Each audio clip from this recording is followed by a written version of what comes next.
नमस्कार दोस्तों, मेरे चैनल पर आपका स्वागत है। और आज की कहानी है मुंशी प्रेमचंद द्वारा लिखित कहानी उद्धार। हिंदू समाज की वैवाहिक प्रथा इतनी दूषित, इतनी चिंताजनक, इतनी भयंकर हो गई है कि कुछ समझ में नहीं आता उसका सुधार क्यों कर हो। बिरले ही ऐसे माता पिता होंगे जिनके 7 पुत्रों के बाद एक भी कन्या उत्पन्न हो जाए तो वह सहर्ष उसका स्वागत करे। कन्या का जन्म होते ही उसके विवाह की चिंता सिर पर सवार हो जाती है और आदमी उसी में डुबकियां खाने लगता है। अवस्था इतनी निराशामय और भयानक हो गई है कि ऐसे माता पिताओं की कमी नहीं है जो कन्या की मृत्यु पर हृदय से प्रसन्न होते हैं, मानो सिर से बाधा टले। इसका कारण केवल यही है कि दहेज की दर दिन दुनी रात चौगनी पावस काल के जलवेग के समान बढ़ती चली जा रही है। जहाँ दहेज की सैकड़ों में बातें होती थी, वहाँ अब हजारों तक नौबत पहुँच गई है। अभी बहुत दिन नहीं गुजरे कि 1 या 2 हज़ार रुपये दहेज केवल बड़े घरों की बात थी। छोटी छोटी शादियाँ 500 से 1000 तक तय हो जाती थी। अब मामूली मामूली विवाह भी 3-4 हज़ार के नीचे तय नहीं होते। खर्च का तो यह हाल है और शिक्षित समाज की निर्धनता और दरिद्रता दिन ब दिन बढ़ती जाती है। इसका अंत क्या होगा ईश्वर ही जाने। बेटे 1 दर्जन भी हो तो माता पिता को चिंता नहीं होती। वह अपने ऊपर उनके विवाह भार्य को अनिवार्य नहीं समझते। यह उनके लिए कंपलसरी विषय नहीं, ऑप्शनल विषय है। होगा तो कर देंगे, नहीं तो कह देंगे बेटा खाओ कमाओ, कमाई हो तो विवाह कर लेना। बेटों की कुचरित्रता कलंक की बात नहीं समझी जाती, लेकिन कन्या का विवाह तो करना ही पड़ेगा। उससे भागकर कहाँ जाएंगे। अगर विवाह में विलंब हुआ और कन्या के पांव कहीं ऊंच नीच पड़ गए तो फिर कुटुंब की नाक कट गई। वह पतित हो गया, टाट बाहर कर दिया। अगर वह इस दुर्घटना को सफलता के साथ गुप्त रख सका तब तो कोई बात नहीं, उसको कलंकित करने का किसी का साहस नहीं। लेकिन अभाग्यवश यदि वह इसे छिपा न सका, भंडाफोड़ हो गया, तो फिर माता पिता के लिए, भाई बंधुओं के लिए संसार में मुंह दिखाने को नहीं रहता। कोई अपमान इससे दुस्सह, कोई विपत्ति इससे भीषण नहीं, किसी भी व्याधि की इससे भयंकर कल्पना नहीं की जा सकती। लुप्त तो यह है कि जो लोग बेटियों के विवाह की कठिनाइयों को भोग चुके होते हैं, वही अपने बेटों के विवाह के अवसर पर बिल्कुल भूल जाते हैं कि हमें कितनी ठोकरें खानी पड़ी थी। जरा भी सहानुभूति नहीं प्रकट करते, बल्कि कन्या के विवाह में जो तावन उठाया था उसे चक्रवृद्धि ब्याज के साथ बेटे के विवाह में वसूल करने पर कटिबद्ध हो जाते हैं। कितने ही माता पिता इसी चिंता को ग्रहण कर लेते हैं। कोई बूढ़े के गले कन्या को मढ़ कर अपना गला छुड़ाता है। पात्र कुपात्र के विचार का मौका कहाँ, ठेलम ठेल है। मुंशी गुलजारी लाल ऐसे ही हतभागे पिताओं में से थे। यूँ उनकी स्थिति बुरी न थी। 200-250 रुपये महीने वकालत से पीट लेते थे, पर खानदानी आदमी थे। उदार हृदय, बहुत किफ़ायत करने पर भी माकूल बचत न हो सकती थी। संबंधियों का आदर सत्कार न करे तो नहीं बनता, मित्रों की खातिरदारी न करे तो नहीं बनता। फिर ईश्वर के दिए हुए 2 पुत्र थे, उनका पालन पोषण शिक्षण का भार था। क्या करते।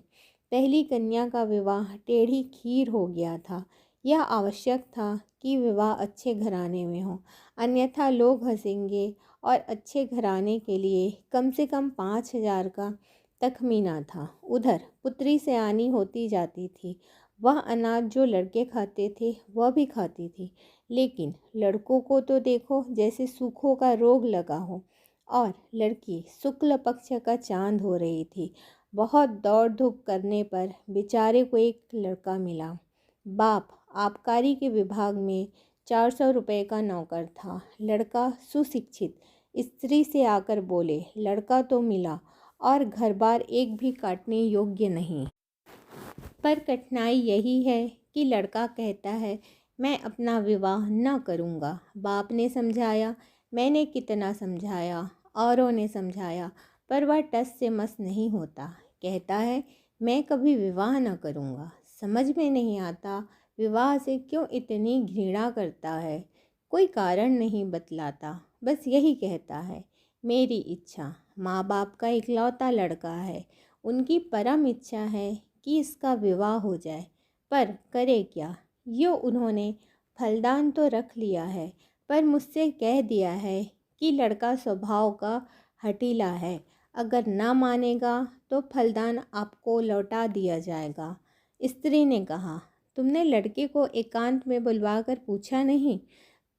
गुलजारी लाल बोला, बुलाया था, बैठा रोता रहा, फिर उठकर चला गया। तुमसे क्या कहूँ। उसके पैरों पर गिर पड़ा, लेकिन बिना कुछ कहे उठकर चला गया। स्त्री बोली, देखो इस लड़की के पीछे क्या क्या झेलना पड़ता है। गुजारी लाल बोला, कुछ नहीं, आजकल के लौंडे सैलानी होते हैं। अंग्रेजी पुस्तकों में पढ़ते हैं कि विलायत में कितने ही लोग अविवाहित रहना ही पसंद करते हैं। बस यही सनक सवार हो जाती है कि निर्विवाहित रहने में ही जीवन की सुख और शांति है। जितनी मुसीबतें हैं वह सब विवाह ही में है। मैं भी कॉलेज में था तब सोचा करता था कि अकेला रहूँगा और मज़े से सैर सपाटा करूँगा। स्त्री बोली, है तो वास्तव में बात सही। विवाह ही तो सारी मुसीबतों की जड़ है। तुमने विवाह न किया होता तो क्यों ये चिंताएं होती। मैं भी कुंवारी रहती तो चैन करती। इसके 1 महीने बाद मुंशी गुलजारी लाल के पास वर ने यह पत्र लिखा, पूज्यवर, सादर प्रणाम। मैं आज बहुत असमंजस में पड़कर यह पत्र लिखने का साहस कर रहा हूँ। इस धृष्टता को क्षमा कीजिएगा। आपके जाने के बाद से मेरे पिताजी और माताजी दोनों मुझ पर विवाह करने के लिए नाना प्रकार से दबाव डाल रहे हैं। माताजी रोती है, पिताजी नाराज़ होते हैं। वह समझते हैं कि मैं अपनी जिद के कारण विवाह से भागता हूँ। कदाचित उन्हें यह भी संदेह हो रहा है कि मेरा चरित्र भ्रष्ट हो गया है। मैं वास्तविक कारण बताते हुए डरता हूँ कि इन लोगों को दुख होगा और आश्चर्य नहीं कि शोक में उनके प्राणों पर ही बन जाए। इसलिए अब तक मैंने जो बातें गुप्त रखी थी वह आज विवश होकर आपसे प्रकट करता हूँ और आपसे साग्रह निवेदन करता हूँ कि आप इसे गोपनीय समझिएगा और किसी दशा में भी उन लोगों के कानों में इसकी भनक न पड़ने दीजिएगा। जो होना है वह तो होगा ही, पहले से ही क्यों उन्हें शोक में डुबाऊं। मुझे कुछ महीनों से यह अनुभव हो रहा है कि मैं क्षय रोग से ग्रसित हूँ। उसके सभी लक्षण प्रकट होते जाते हैं। डॉक्टरों की भी यही राय है। यहाँ सबसे अनुभवी जो 2 डॉक्टर हैं उन दोनों ही से मैंने अपनी आरोग्य परीक्षा कराई और दोनों ने ही स्पष्ट कहा कि तुम्हें सील है। अगर माता पिता से कह दूं तो वह रो रो कर मर जाएंगे। जब यह निश्चय है कि मैं संसार में थोड़े ही दिनों का मेहमान हूँ तो मेरे लिए विवाह की कल्पना करना भी पाप है। संभव है कि मैं विशेष प्रयत्न करके 1-2 साल जीवित रहूं, पर वह दशा और भी भयंकर होगी, क्योंकि अगर कोई संतान हुई तो वह भी मेरे संस्कार से अकाल मृत्यु पाएगी और कदाचित स्त्री को भी इसी रोग राक्षस का भक्ष्य बनना पड़े। मेरे अविवाहित रहने से जो बीतेगी मुझ पर बीतेगी। विवाहित हो जाने से मेरे साथ और कई जीवों का नाश हो जाएगा। इसलिए आपसे मेरी प्रार्थना है कि मुझे इस बंधन में डालने के लिए आग्रह न कीजिए, अन्यथा आपको पछताना पड़ेगा। सेवक हजारी लाल। पत्र पढ़कर गुलजारी लाल ने स्त्री की ओर देखा और बोले, इस पत्र के विषय में तुम्हारा क्या विचार है। स्त्री बोली, मुझे तो ऐसा मालूम होता है कि उसने बहाना रचा है। गुलजारी लाल बोले, बस बस, ठीक यही मेरा भी विचार है। उसने समझा है कि बीमारी का बहाना कर दूंगा तो आप ही हट जाएंगे। असल में बीमारी कुछ नहीं, मैंने तो देखा ही था। चेहरा चमक रहा था, बीमार का मुंह छिपा नहीं रहता। स्त्री बोली, राम नाम लेके विवाह करो, कोई किसी का भाग्य थोड़े ही पढ़े बैठा है। गुलजारी लाल ने कहा, यही तो मैं सोच रहा हूँ। स्त्री बोली, न हो किसी डॉक्टर से लड़के को दिखाओ, कहीं सचमुच यह बीमारी हो तो बेचारी अम्बा कहीं की ना रहे। गुलजारी लाल बोले, तुम भी पागल हो क्या? सब हिले हवाले हैं। इन छोकरों के दिल का हाल मैं खूब जानता हूँ। सोचता होगा अभी सैर सपाटे कर रहा हूँ, विवाह हो जाएगा तो यह गुलछर्रे कैसे उड़ेंगे। स्त्री बोली, तो शुभ मुहूर्त देखकर लग्न भिजवाने की तैयारी करो। हजारीलाल बड़े धर्म संकट में था। उसके पैरों में जबरदस्ती विवाह की बेड़ी डाली जा रही थी। वह कुछ न कर सकता था। उसने ससुर को अपना कच्चा चिट्ठा कह सुनाया, मगर किसी ने उसकी बातों पर विश्वास न किया। माँ बाप से अपनी बीमारी का हाल कहने का उसे साहस न होता था। न जाने उनके दिल पर क्या गुजरे, न जाने क्या कर बैठे। कभी सोचता किसी डॉक्टर की शहादत लेकर ससुर के पास भेज दो, मगर फिर ध्यान आता यदि उन लोगों को उस पर भी विश्वास ना आया तो। आजकल डॉक्टरी से सनद ले लेना कौन सा मुश्किल काम है। सोचेंगे किसी डॉक्टर को कुछ दे दिलाकर लिखा लिया होगा।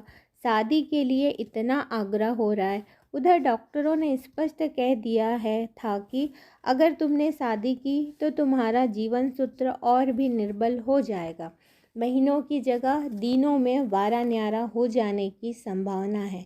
लगन की तिथि आ चुकी थी, विवाह की तैयारियां हो रही थी, मेहमान आते जाते थे और हजारीलाल घर से भागा भागा फिरता था। कहाँ चला जाऊँ? विवाह की कल्पना ही से उसके प्राण सूखे जाते थे। आह, उस अबला की क्या गति होगी जब उसे यह बात मालूम होगी, तो वह मुझे अपने मन में क्या कहेगी। कौन इस पाप का प्रायश्चित करेगा? नहीं, उस अबला पर घोर अत्याचार न करूँगा, उसे वैधत्व की आग में न जलाऊँगा।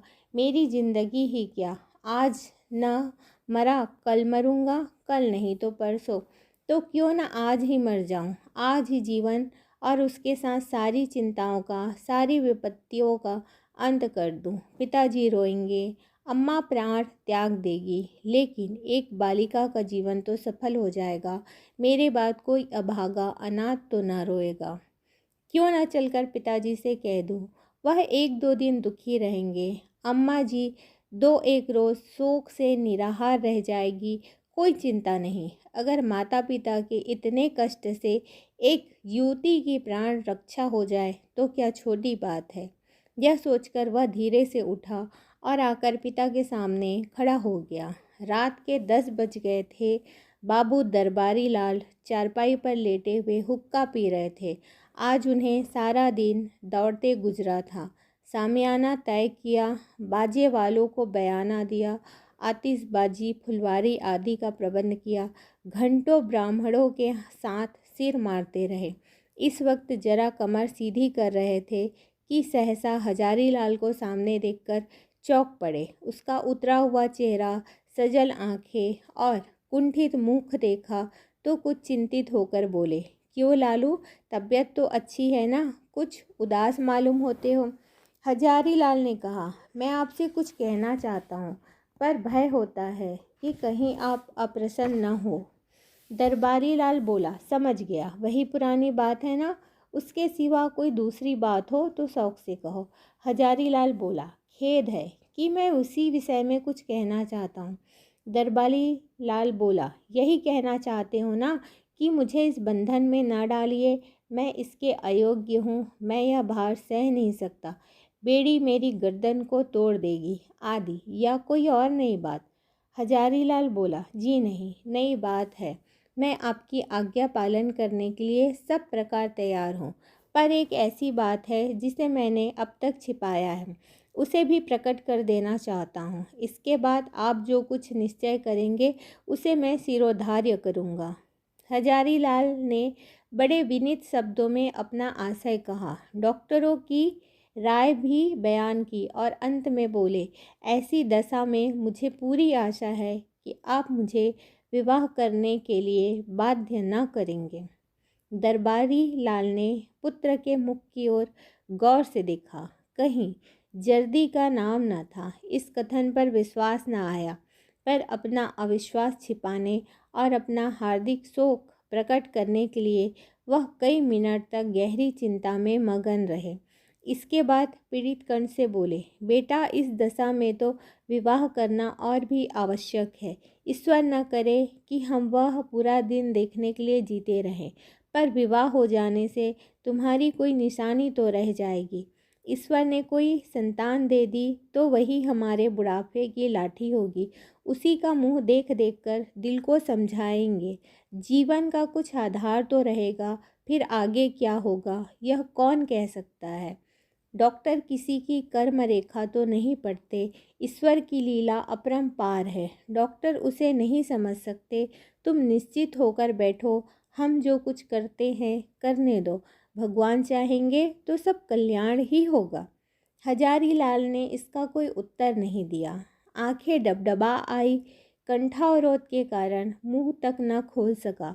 चुपके से आकर अपने कमरे में लेटा रहा। 3 दिन और गुजर गए, पर हजारीलाल कुछ निश्चय न कर सका। विवाह की तैयारियां की जा चुकी थी, मातृ पूजा हो चुकी थी और द्वार पर बाजों का शोर मचा हुआ था। मोहल्ले के लड़के जमा होकर बाजा सुनते थे और उल्लास से इधर उधर दौड़ते थे। संध्या हो गई थी। बारात आज रात की गाड़ी से जाने वाली थी। बारातियों ने अपने वस्त्राभूषण पहनने शुरू किए। कोई नाई से बाल बनवाता था और चाहता था कि खेत ऐसा साफ हो जाए मानो वहाँ बाल कभी थे ही नहीं। बूढ़े अपने पके बाल को उखड़वा कर जवान बनने की चेष्टा कर रहे थे। तेल साबुन उबटन की लूट मची हुई थी और हजारीलाल बगीचे में एक वृक्ष के नीचे उदास बैठा हुआ सोच रहा था, क्या करूं? अंतिम निश्चय की घड़ी सिर पर खड़ी थी। अब एक क्षण भी विलंब करने का मौका न था। अपनी वेदना किससे कहे, कोई सुनने वाला न था। उसने सोचा, हमारे माता पिता कितने अदूरदर्शी हैं। अपनी उमंग में इन्हें इतना भी नहीं सोचता कि वधू पर क्या गुजरेगी। वधू के माता पिता कितने अदूरदर्शी हैं। अपनी उमंग में भी इतने अंधे हो रहे हैं कि देखकर भी नहीं देखते, जानकर भी नहीं जानते। क्या यह विवाह है? कदापि नहीं। यह तो लड़की को कुएं में डालना है, भाड़ में झोंकना है, कूंद छुरे से रेतना है। कोई इतनी यातना, इतनी दुस्साहस कर अपनी पुत्री को वैधत्व के अग्निकुंड में डाल देते हैं। यह माता पिता नहीं हैं, कदापि नहीं। यह लड़की के शत्रु हैं, कसाई हैं, बधिक हैं, हत्यारे हैं। क्या इनके लिए कोई दंड नहीं? जो जानबूझकर अपनी प्रिय संतान के खून से अपने हाथ रंगते हैं, उसके लिए कोई दंड नहीं? समाज भी उन्हें दंड नहीं देता, कोई कुछ नहीं कहता। हाय, यह सोचकर हजारीलाल उठा और एक ओर चुपचाप चल दिया। उसके मुख पर तेज छाया हुआ था। उसने आत्म बलिदान से इस कष्ट का निवारण करने का दृढ़ संकल्प कर लिया। उसे मृत्यु का लेस मात्र भी भय न था। वह उस दशा में पहुंच गया था जब सारी आशाएं मृत्यु पर ही अवलंबित हो जाती हैं। उस दिन से फिर किसी ने हजारीलाल की मूरत नहीं देखी। मालूम नहीं जमीन खा गई या आसमान। नदियों में जाल डाले गए, कुओं में बांस पड़ गए, पुलिस में हुलिया गया, समाचार पत्रों में विज्ञप्ति निकली, पर कहीं पता न चला। कई हफ्तों के बाद छावनी रेलवे से 1 मील पश्चिम की ओर सड़क पर कुछ हड्डियां मिली। लोगों को अनुमान हुआ कि हजारीलाल ने गाड़ी के नीचे दबकर जान दी, पर निश्चित रूप से कुछ न मालूम हुआ। भादों का महीना था और तीज का दिन था। घरों में सफाई हो रही थी। सौभाग्यवती रमणियाँ 16 श्रृंगार किए गंगा स्नान करने जा रही थी। अम्बा स्नान करके लौट आई थी और तुलसी के कच्चे चबूतरे के सामने खड़ी वंदना कर रही थी। पति गृह में उसकी यह पहली ही तीज थी। बड़ी उमंगों से व्रत रखा था। सहसा उसके पति ने अंदर आकर उसे साहस नेत्रों से देखा और बोला, मुंशी दरबारी लाल तुम्हारे कौन होते हैं? यह उनके यहाँ से तुम्हारे लिए तीज पठौनी आई है, अभी डाकिया दे गया है। यह कहकर उसने एक पार्सल चारपाई पर रख दिया। दरबारी लाल का नाम सुनते ही अम्बा की आंखें सजल हो गई। वह लपकी हुई आई और पार्सल देखकर स्मृतियाँ जीवित हो गई। हृदय में हजारी लाल के प्रति श्रद्धा का एक उद्गार सा उठ पड़ा। हाय, यह उसी देवात्मा के आत्म बलिदान का पुनीत फल है कि मुझे यह दिन देखना नसीब हुआ। ईश्वर उन्हें सद्गति दे। वह आदमी नहीं, देवता थे, जिसने अपने कल्याण के निमित्त अपने प्राण तक समर्पण कर दिए। पति ने पूछा, दरबारी लाल तुम्हारे चचा हैं? अम्बा बोली, हाँ। पति ने बोला, इस पत्र में हजारी लाल का नाम लिखा है, वह कौन है? अम्बा ने कहा, यह मुंशी दरबारी लाल के बेटे हैं। पति बोले, तुम्हारे चचेरे भाई? अम्बा ने कहा, नहीं, मेरे परम दयालु उद्धारक, जीवनदाता, मुझे अथाह जल में डूबने से बचाने वाले, मुझे सौभाग्य का वरदान देने वाले। पति ने इस भाव से कहा मानो कोई भूली हुई बात याद आ गई। ओह हाँ, मैं समझ गया। वास्तव में वह मनुष्य नहीं, देवता थे।